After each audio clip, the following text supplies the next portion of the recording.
Level 1. The Pilgrim. You're 19 years old. You've never left your village. You've never seen a city. You've barely seen the next valley over. You're a farmer's son in central France. You own nothing. One pair of shoes. A wool tunic that smells like sheep. A wooden cross your mother carved for you when you were baptized. Then one Sunday, a priest stands on a cart in the village square. He's screaming, "The Holy Land has fallen. Christ's tomb is in the hands of infidels. Any man who takes the cross, any man who walks to Jerusalem, his sins are forgiven, all of them. Every lie, every theft, every dark thing you've done, and every dark thing you're going to do. Wiped clean. You look around, other men are kneeling. They're weeping. They're tearing strips of cloth and sewing crosses onto their shirts. You kneel too. You don't fully understand what Jerusalem is. You don't know how far away it is. You think maybe it's a few weeks' walk. It's not. It's over 2,000 miles. Voila. You leave the next morning. Your mother cries. Your father says nothing. He just hands you a knife. Not a sword. A knife for cutting bread. You join a column of people on the road. Hundreds of them. Peasants, beggars, old women, children. None of you have armor. None of you have military training. Half of you don't have shoes. You walk for weeks. The food runs out before you even leave France. You start eating roots and grass. People die on the road. Dysentery, fever, starvation. You pass through villages that lock their gates when they see you coming because the last group of pilgrims robbed them blind. By the time you reach Constantinople, your group is half the size it was. You've been walking for 4 months. Your feet are bleeding through your shoes. You haven't eaten a real meal in 6 weeks, and you haven't even reached the Holy Land yet. You're not a soldier. You're not a warrior. You're just a body moving east, and most bodies like yours never make it back. Level 2. The Foot Soldier. You're 22. You survive the march. Barely. Somewhere along the way, a lord's quartermaster handed you a spear and a leather cap and told you to fall in line. You're infantry now, the lowest rank in the army. Your job is to stand in a line with a few hundred other men and not run when the arrows start falling. The first battle is outside Antioch. You've never seen combat. You've never even seen a dead body that wasn't laid out in a church. The Seljuk cavalry comes over the ridge at full gallop. The ground shakes. The sound is like thunder that doesn't stop. The man next to you vomits. You want to run, but there's nowhere to go. The line behind you is packed tight. You grip your spear. The horses hit. The front rank crumbles. Men are screaming. A horse tramples a man 3 feet to your left. You jab your spear upward at a rider. You miss. He swings a curved sword, and it catches the man behind you across the face. Blood hits your neck. Hot. You jab again. This time the spear connects with the horse's chest. It goes down. The rider falls. Someone else finishes him. You didn't kill anyone. You just survived. That's the job. You get paid almost nothing, maybe a few coins when the lords remember. You eat what the army eats, which is bread when there's bread and nothing when there isn't. You sleep on the ground. You carry your own gear. You march 15 miles a day in heat that makes you hallucinate. Dysentery kills more men in your unit than the enemy does. You watch friends die choking on their own bile, and there's nothing you can do but drag them off the road so the column can keep moving. You're disposable. Everyone knows it. You know it. But you keep walking because the priest said Jerusalem would save your soul. And at this point, your soul is about the only thing you have left. Level 3, the sergeant. You're 26. You've survived 3 engagements. You can hold a line. You can follow orders without freezing. A knight notices you. He makes you a sergeant. You're not nobility. You'll never be nobility. But you're a step above the rabble now. You get a mail shirt. It's old and rusted in places, and it weighs 25 pounds, but it'll stop an arrow at range. You get a real sword, short, heavy, nothing pretty. You also get responsibility. You manage 20-foot soldiers. You make sure they eat. You make sure they march. You make sure they don't desert in the night, because desertion is a death sentence and you're the one who has to carry it out. Your men hate you a little. You were one of them 6 months ago. Now you're giving orders. But they also respect you because you don't hide behind the line. When the fighting starts, you're in the front. You're the one they look at. If you hold, they hold. If you break, they scatter. The siege of Jerusalem changes you. The army reaches the walls after a 3-year march across an entire continent. The city is fortified. The defenders pour boiling oil from the ramparts. Greek fire, arrows, rocks the size of a man's head. Your job is to lead your men up the siege ladders. You go first. That's what sergeants do. The ladder shakes with every step. The man below you takes an arrow through the throat and falls. You keep climbing. You reach the top. A defender swings at you with an axe. You block it with your shield. The shield splits. You drive your sword into his gut. You're on the wall. Your men pour up behind you. The city falls. What happens next? You don't talk about. Not ever. You've crossed a line that no amount of forgiveness can erase. You know it. God knows it. But the priest says your sins are pardoned. So you keep going. You keep telling yourself it was worth it. Level 4, the man-at-arms. You're 29. You're a professional soldier now, not a conscript, not a peasant with a spear. You've been retained by a lord who pays you a regular wage. You eat well. You have proper equipment, a full mail hauberk, a helmet with a nasal guard, a kite shield, a sword, and a mace for when swords bounce off armor.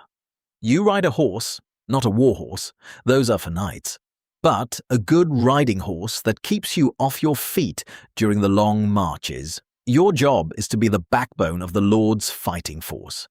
Knights get the glory. You get the work, you patrol roads, you guard supply convoys, you escort foraging parties into hostile countryside where ambush is almost guaranteed. The Saracen scouts are better than you, faster. They know the terrain. They hit your flanks and disappear before you can form up. You lose 2 men to an ambush near Jaffa. Arrows from a tree line. By the time you charge, the attackers are gone. You find one of your men face down in the dirt with 3 arrows in his back. You take his boots because yours are falling apart. That's not cruelty. That's survival. You've learned to read terrain now. You know where an ambush is likely. You know how to set a watch. You know how to keep horses alive in desert heat, which is harder than keeping men alive. A good horse drinks 10 gallons a day. Water is worth more than gold out here. You're paid 12 deniers a day. Enough to live, enough to send a little home if you can find a merchant heading west. You're not rich. You're not powerful, but you're alive and competent. And in the Crusades, that makes you more valuable than 100 pilgrims. Level 5, the Knight. You're 32. You've been knighted on the battlefield. A lord touched his sword to your shoulder after the Battle of Arsuf. You knelt in blood and sand and rose as Sir. Now everything changes. You have a war horse, a destrier. 1,500 pounds of muscle and fury, trained to bite and kick in combat. Your armor is a full coat of mail with a surcoat bearing your lord's colours. Your sword is balanced, sharp, made by a real smith. You carry a lance for the charge. The charge is everything. When the order comes and the line moves forward, there's nothing in the medieval world that can stop a wall of mounted knights at full gallop. The impact shatters infantry formations. Horses crush men under hooves. Lances punch through shields and armor like they're cloth. You've killed men from horseback at full speed and you barely felt the impact. That's the terrifying part. How easy it becomes. But a knight's life isn't just combat. You owe military service to your lord. 40 days a year, sometimes more during a crusade. You have your own retinue, a squire who maintains your armor and weapons, a groom for your horses, maybe 2 or 3 men-at-arms who ride with you. You're responsible for them, you feed them, you equip them. When they die, you write letters to their families. If they have families, you also play politics. The Crusader states are a web of alliances, feuds, betrayals, and marriages. Every lord is scheming. Every castle is a prize. You attend councils, you negotiate, you sometimes fight other Christians over land disputes, which makes a mockery of the whole holy mission. But nobody seems to care. You're making real money now. Land grants, war spoils, ransoms from captured enemy commanders. A single high-value prisoner can be worth more than a year's income.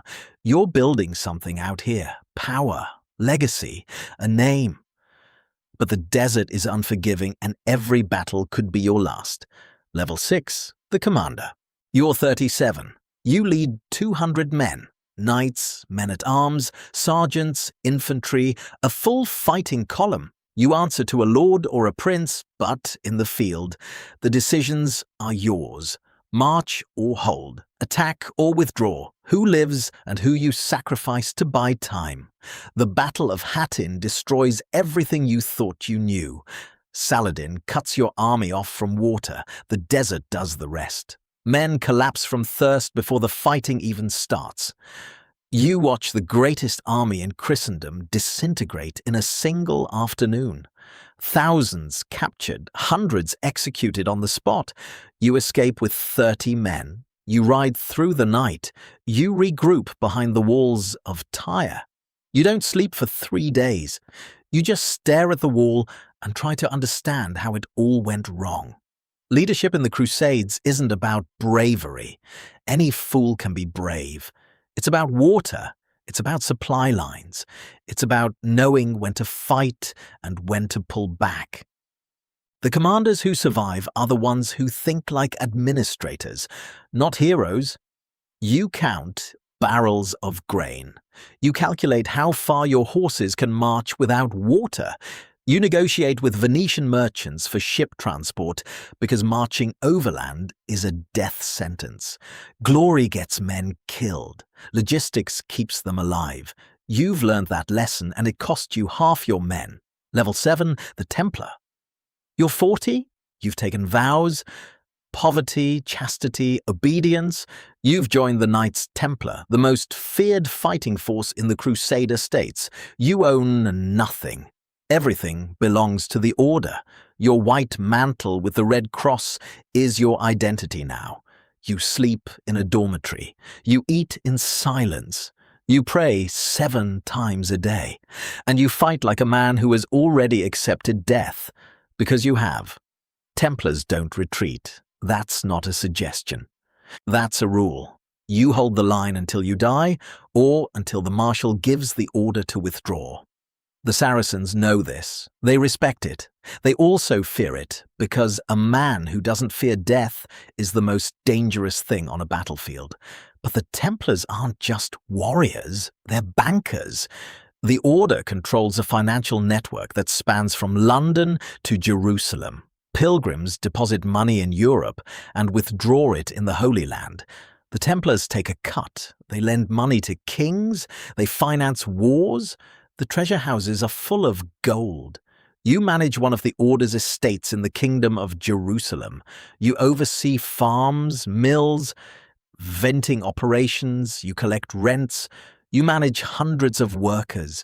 You're a monk, a soldier, and a banker all at once. The irony of a poverty vow while managing a fortune is not lost on you. But you don't question it. You obey. That's the rule. Level 8, the Castellan. You're 44. You hold a castle. Crac des Chevaliers, Kerak Beaufort, one of the great fortresses of the Crusader states. The walls are 30 feet thick. The garrison is 2,000 men. You are responsible for all of it. Every stone, every soldier, every barrel of water in the cistern. You're not just a military commander, you're a governor. The surrounding countryside depends on your castle for protection. Farmers, merchants, pilgrims, they all shelter under your walls when the Saracens raid. You collect taxes, you administer justice, you settle disputes between Christians and local Muslims who live side by side in an uneasy peace that breaks down every few months. A siege comes. Saladin's army surrounds your walls, 20,000 men. You have 800. The math is horrifying, but the walls are strong. You hold for 3 months. Rationing water, rationing food, catapult stones pound the walls day and night. The noise never stops. Men go mad from it. You walk the ramparts every day. You let the garrison see your face. You eat what they eat. You don't hide. When the wall finally cracks, you plug the breach with your best men and fight hand to hand in a gap 6 feet wide. Bodies stack up, you hold. Saladin withdraws. You're still standing. Barely, but you're standing. That's the job. Level 9, the Lord. You're 48. You hold a Crusader state. Edessa, Tripoli, Antioch, or a piece of the Kingdom of Jerusalem. You rule land that was taken by sword and held by blood. You have vassals who owe you military service. You have castles, towns, ports. You collect revenue from trade routes that connect Europe to the east. Silk, spices, gold, all of it flows through your territory. You're wealthy beyond anything you imagined back in France. You live in a palace with mosaic floors and fountains. You eat food spiced with pepper and saffron. You wear silk. You've gone native, and the fresh crusaders from Europe look at you with suspicion. You speak Arabic. You negotiate with Muslim leaders. You've made alliances with Saracen emirs against other Christian lords, because out here, survival matters more than ideology. You're building a dynasty. Your son was born in the Holy Land. He's never seen Europe. This is his home. But the ground beneath you is always shifting. Muslim armies are growing stronger. Reinforcements from Europe are unreliable. Every year, there are fewer knights, fewer soldiers, fewer ships. You write letters to the Pope begging for another crusade.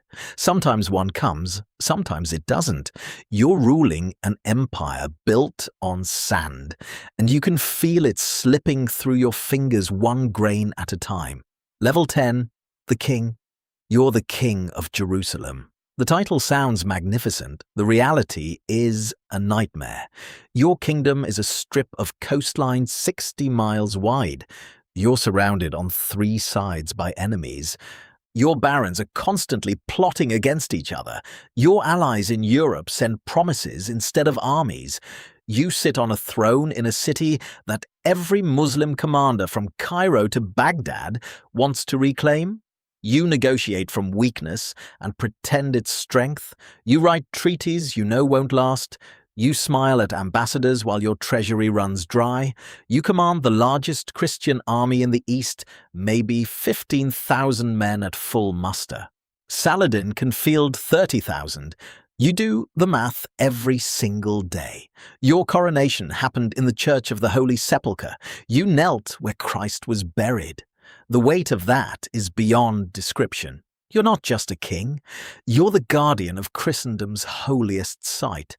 Every decision you make is judged by God and by history.